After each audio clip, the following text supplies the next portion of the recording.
Buonasera e ben ritrovati con l'informazione flash di New Sicilia e i principali titoli del pomeriggio. La Procura di Palermo ha chiesto il rinvio a giudizio per l'assessore regionale al turismo Elvira Amata e per l'imprenditrice Marcella Cannariato, accusate di corruzione. Al centro dell'accusa l'assunzione e il pagamento dell'alloggio al nipote dell'assessore da parte della Fondazione Bellisario in cambio di un finanziamento da 30.000 euro per un evento, udienza preliminare fissata per il prossimo 13 di gennaio. Il Consiglio di Giustizia Amministrativa siciliano ha definito il diritto al sepolcro un diritto inviolabile della persona. Il CGA ha ordinato così al Comune di Palermo di ripristinare una concessione al cimitero dei Rotoli dove dovranno essere riallocati i resti di una defunta nel loculo di famiglia.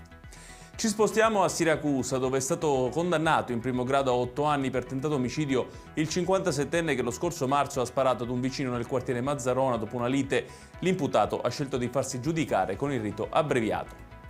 Un uomo di Mazzara del Vallo, nel Trapanese, è stato arrestato dalla polizia con l'accusa di detenzione di droga ai fini di spaccio. Durante una perquisizione nel suo appartamento, gli agenti hanno trovato quasi mezzo chilo di cocaina insieme a marijuana e a materiale utilizzato per pesare, suddividere e confezionare le dosi. Chiudiamo con il meteo. Nella giornata di domani in Sicilia ancora cieli nuvolosi e piogge sparse per tutto il territorio regionale.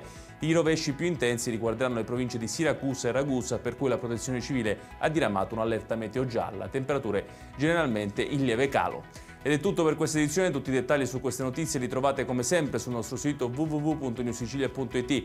Grazie per averci seguito e buon proseguimento di serata.